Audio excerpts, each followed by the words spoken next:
Welcome! Thank you for joining us today.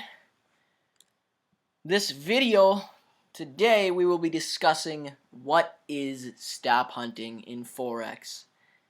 This term is thrown around a lot, and if you have been in the Forex community, in any Forex community, whether it be the TradingView chats even, the public chats, I'm sure you've seen people talk about stop hunting.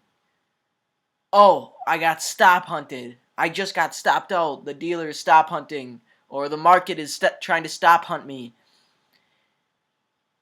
What exactly is stop hunting? Because a lot of people talk about it, and it's talked about a lot, but nobody really discusses why it happens, or how or when it may happen. So, first of all, it can happen on any pair. It happens on every pair and on every time frame. Why is this? It is because retail traders place their stop losses, or I should say me and you in general, me and you and I as retail traders with a smaller capital compared to larger banks, we place our stop losses usually in the same area, in the same general area. So there's, imagine right here.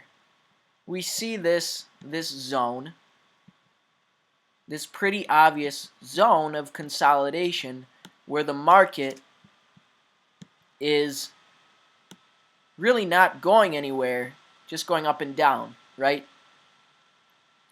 Well, what we can see is the market is currently in an uptrend, right? So in order for the dealer or the market to keep going in that upward direction, and for the dealer to make his share, he must stop out as many retail traders going in the direction of the trend. So let's say you are trading this as an uptrend. Let's say we as retail traders see this as an uptrend, which obviously it is. And at the moment, price is in this consolidation area. What happens is the dealer will create this low, or make it look as if there is some type of support in this area. As soon as that support is defined or strengthened, because I'm sure, as you know, we are taught as retail traders that 3 hits to a trend line, one or support and resistance line, makes the support and resistance stronger. That's what we're told as retail traders, right? So here's 1, 2, and then 3 hits. On that third hit, I'm sure there were tons of buyers in this area seeing that third hit to that trend line. Well, where might the buyers, the retail trader, the retail buyers, where might they place their stop losses? Where are they most likely to place their stop losses? Well, us as retail traders, we don't use very large stop losses, right? We don't have hundreds of pips of stop losses because we don't normally have that much equity. So what could we say happened right here. This is your stop hunt to the low, right? Imagine a massive sum of stop losses in this area where this red box is, and this is it was a 35 pip spike to the low. It absolutely took out the low here, or the support, whatever you want to call it, and spiked into the range, or this zone, where the stop losses of the retail traders most likely were, right? So any retail traders that may have bought there, here, or here, and notice that on this third hit to this support, the dealer now knows, oh, I hit the support a third time. This confirms to the retail traders that this support is strong or gaining strength, right? So what happens is the dealer gives as much time as he can to these retail traders. By the time it hit that support line, he gave retail traders 9 hours, stayed in this small zone for 9 hours, accumulating as many buy positions as he could. Now, remember, the real trend is an uptrend. We already know this. But this spike to the low and break to the low, in 2 candles, the low was broken, right? Upon this 15-minute candle closing below our support here, or our low, whatever you would like to call it, that confirmed to the retail traders that this was no longer a support or resistance, well, no longer a support line, and is now supposedly a resistance.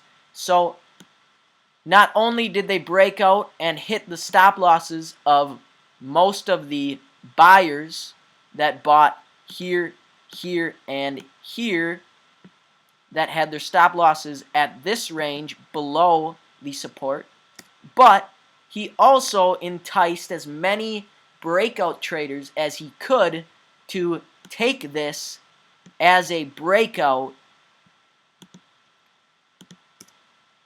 and sell in this area. Now, what happens right after that? He gave the retail traders 4 hours to sell.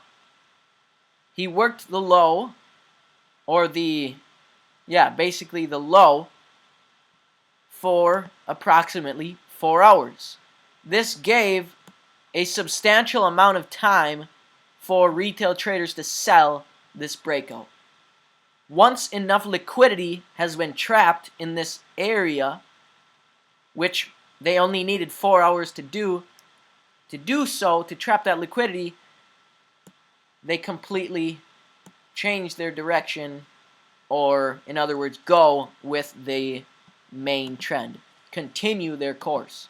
So what you can see is the dealer creates a zone, and then in order to continue his trend, he must stop out us.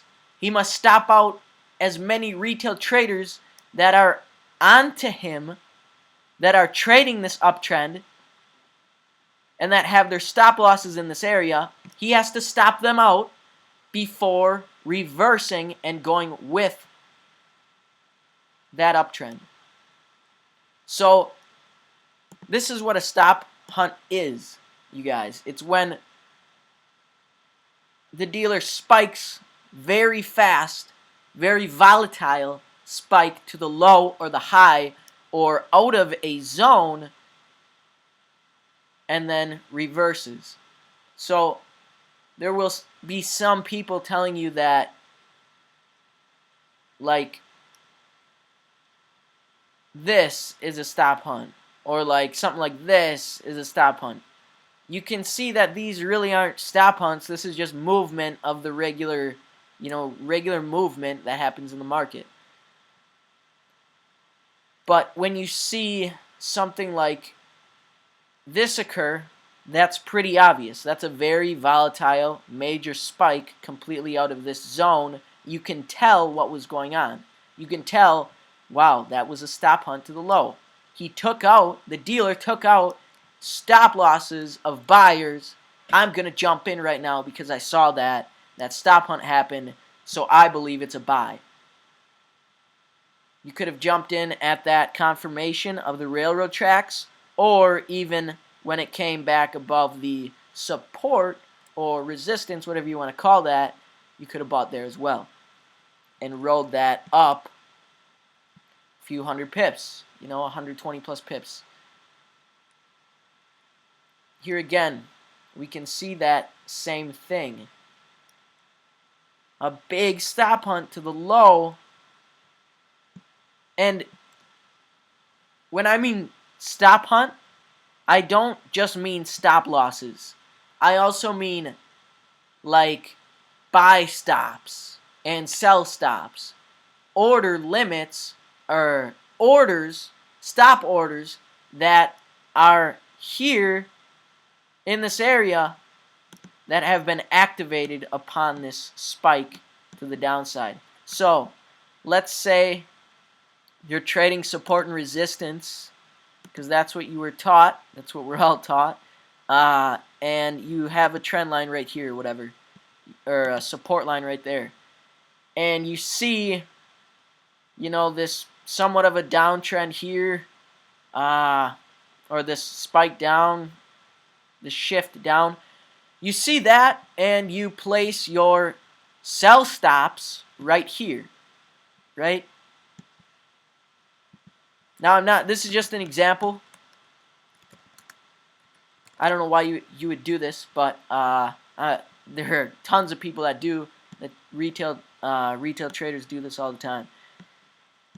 Sell stops below a support and resistance line, only to get stop hunted by a massive spike that traps you in a sell right there to have price come up. So not only do these spikes hit stop hunts, but they trap liquidity in these spikes as well. So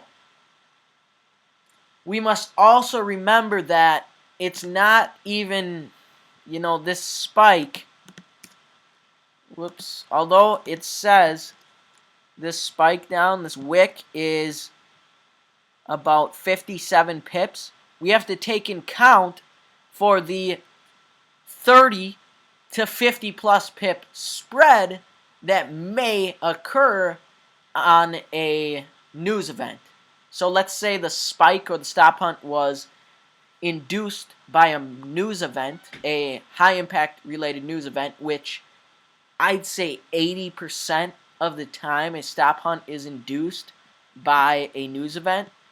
That's what the dealers use. They use this volatility as an excuse to stop people out. And then the people, the retail traders, us, if you don't know what's going on, you just say, oh, wow, the news event stopped me out. This volatility, I don't know how to trade. No, you're doing it all wrong. You were taught the wrong way. Think about it like this.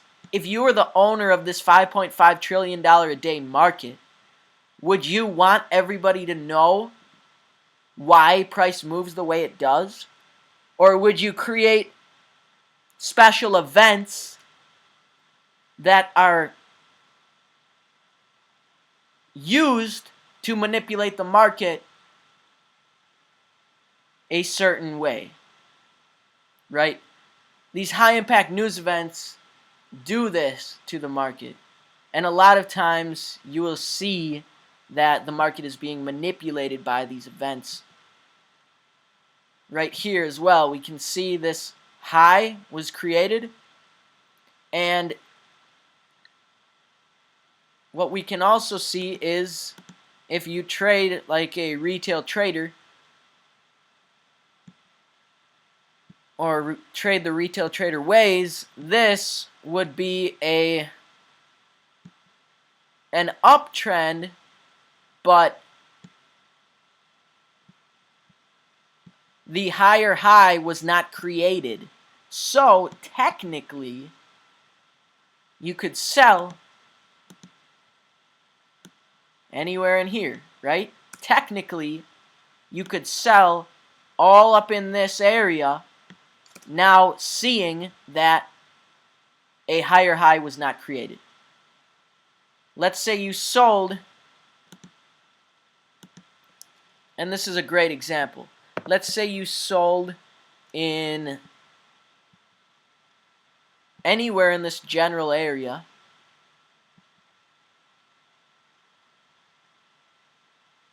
Your stop loss most likely is in this general area. Let's say you sold in here. That would be a 20 to 30 pip stop loss. What's your normal stop loss, you guys? Do you normally have 70, 80 pip stop losses? No, the normal retail trader is taught to have, 20, 30, 50 pip stop losses. And that's the stop hunt range. A lot of times you'll see in one candle spike up 15 to 30 pips just in one candle. This one candle was about a 25 pip spike up to the upside. Not only did it hit all the stop losses in this area, but it as well filled the gap that was left right here. This gap had liquidity in it. So here we go. This stop hunt hit stop losses of sellers. It did that, but not only did it do that, it also induced buyers to buy that spike up. Not only did it induce buyers, but you can see this gap right here has not been filled. This spike up was also used to fill this gap because there is liquidity in this gap. Now, if you don't know what liquidity, or if you don't know what gaps are, or like you don't know how to trade them or anything, check out our other video on how to trade gaps, what they are, why they're in the market. Very helpful video. So now we can see what happened. The dealer targeted this gap for liquidity, also stopped out as many traders as possible, and trapped liquidity in this area. Now that the dealer has sufficient amount of liquidity, he will move the market in the direction that he wants. So, in this case, the stop hunt was to the upside. We can expect a reversal to the downside. Let's say you got in at this gap filling or the high right here. That could have been a 100 pip plus spike if you rode it all the way down. 100 plus pip move. Now let's say, once again, you saw this spike to the upside, but you saw it a bit late. Let's say you sold in this general area, anywhere in here, with your stop loss up in this area. This is a 20 plus pip stop loss, right? What happens? In one large candle, that zone is broken, and then you can see that massive stop hunt. That's a 50 pip spike from this candle to the previous high. Just that wick alone was 20 pips. So this wick was used, this spike up was used not only to trap liquidity, like I talk about, but to stop us out going in the right direction. Stop retail traders going out in the right direction. Once again, and you can tell which direction, most of the time you can tell which direction the trend is going by the stop hunts. You can see here's a stop hunt high, another stop hunt high, here's a smaller stop hunt high, another stop hunt to the high. Why are they stop hunting high? Well, they're inducing longs and at the same time taking out sellers so that they can make their move with as little sellers on their tail as possible. So this is basically, you know, the general stop hunt, you guys. It's not really that hard, and it's not that hard to comprehend. You know, you can trade Forex with just using stop hunts. Once you understand how the dealer stops retail traders out, or how, you know, institutions throw in massive amounts of money to manipulate the market, you can see, you know, here's this low that was created here, and then here's this one spike down. All of this work respected the low, but then in one candle it spikes down. Well, what's down there? You got to ask yourself this: what is down there? Well, obviously they're searching for something down there. There's got to be stop losses below this low, right? And that's obviously what they targeted. That was a 15 plus pip stop loss, or I mean stop hunt, plus the spread, probably about 20 pips. And then you can see that reversal to the upside. And then right before reversing once more for this small 50 pip retracement, you can see once again, here's that high, and then they spiked, stop hunted to the high right before reversing. This is structure, you guys. This is, you know, you don't need indicators to know how this works. You don't need indicators to understand structure when you realize, you know, what's actually going on behind, what's the bigger picture. So before I end this video, I'd like to, you know, check out a different pair, maybe. Let's check out the Aussie. Just to show you guys, you know, it's the same concept on every pair. Here we can see that this is great because this is a bit different. Let's say you're trading the 5-minute chart or even the 15-minute chart for this case, and you trade trend lines, right? You trade in between these little lines because that's what you're taught, right? You sell here, you sell there, you sell there. At these hits on these trend lines, you sell there. Well, where is your stop loss most likely going to be? In this area. If you sold there and there and there with take profits down here. Well, what's going to happen is the dealer, before coming down, has to spike up because he knows that people are trading this range, this trend line. You know, the price in this trend line. People are trading this. It's obvious.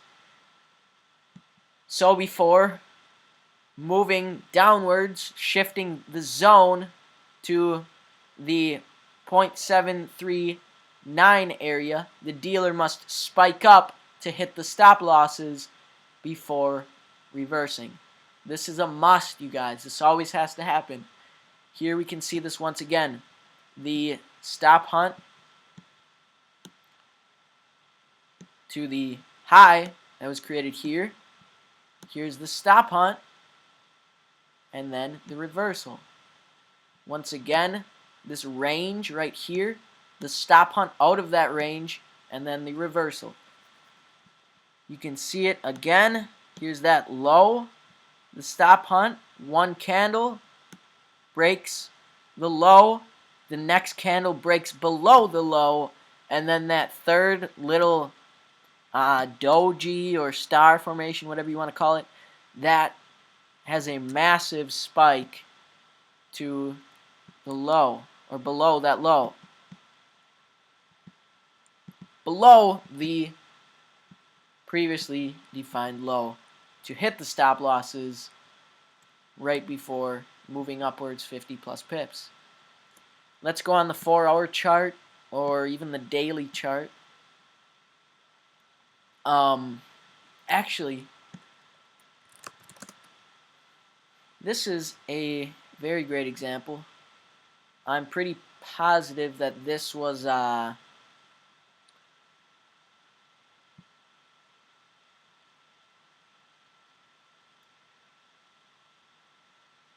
this spike up was because of, and this was a 600 plus pip stop hunt to the upside right before reversing 2,000 pips. So the larger the stop hunt, you guys, understand that the larger the stop hunt, the larger the fake out, the larger the trapped amount of liquidity is, the more volume that is trapped. So if there's more volume trapped, then the dealer must swing the market more volatile in the opposite direction. So if it's a 50 pip spike to the upside, you could maybe expect, or a 50 pip stop hunt to the upside, you could maybe expect a 100 to 200 pip reversal. Maybe. If it is a 300 to 600 pip spike to the upside stop hunt like this, you could expect, 1,000 plus pip reversal like we see here, because the dealer knows he has liquidity trapped in here, and retail traders are still, in their positions here. A lot of retail traders will stay in their positions without a stop loss, and the ones that did not have a stop loss will be margin called or have their accounts blown by that 2,000 pip reversal. So I believe on EURUSD, that was the elections, I believe, as well. EURUSD, we can see the same concept, and we can also see that small gap, very small, but still there. That was a about a 30 pip gap. We could have expected, some type of stop hunt to the upside to fill this gap, like we talked about, like the gap we just saw on GBP/USD, to fill the gap and spike stop hunt to the high, while stopping out retail traders at the same time, making breakout traders buy this spike up of 250 pips. A 250 plus pip spike up, then what happens? We have a 900 plus pip reversal. So here's EURUSD. I drew this out. I actually drew this. These arrows are these black arrows out before this move happened. And what I was expecting was, well, I saw this zone here. I expected a stop hunt to the high. And this might not look like a stop hunt because it's not one candle, but on the, like let's say the weekly chart, you can see it is in fact one candle. You have to always look at the higher time frame to get a better understanding, or I should say, always look at the micro and the macro to get a better understanding of how the market is moving at the time.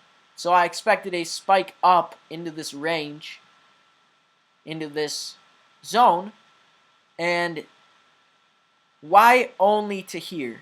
Well, number one, because these higher high or lower highs have not been broken. So we could probably expect a lower high to be created right here. And I'm sure if you draw a trend line as well, they'll probably meet up as well. Yeah, you can see boom, boom, boom right there. So this is a, what I believe could be a very nice stop hunt to the upside, getting people to believe that the euro is going long, and then a 700 plus pip drop to fill this gap in this area. And then what might we expect? Once price is down here in this area, we might expect some type of a stop hunt out of this range to induce traders short, and then have that final, that move that everybody's waiting for. Because everybody, well, most people I talk to believe that the dollar is going to crash very soon. And I, for one, believe that as well. I don't believe it'll happen, right away. But I do believe that we are nearing a big short, or a financial collapse of some sort on the dollar. Which, it's sad, but volatility is opportunity, you guys. So that's really all I wanted to talk about today. Here we can see more stop hunts to the high right before the reversal. If you don't understand this, I don't know if this video didn't help you. I don't think anything can help you. But yeah, thank you guys for watching. Thank you for tuning in. If you'd like to check out more, if you like their content, check out forexcommunity.online. It's a massive online community of Forex traders all over the world, sharing their analysis on different pairs. Type it in your browser, forexcommunity.online, right up here, and it'll redirect you right to our group. So, thank you guys for joining us on this beautiful day. If you liked the video, comment, subscribe, share, do whatever you have to do. Thank you for joining us. Peace out.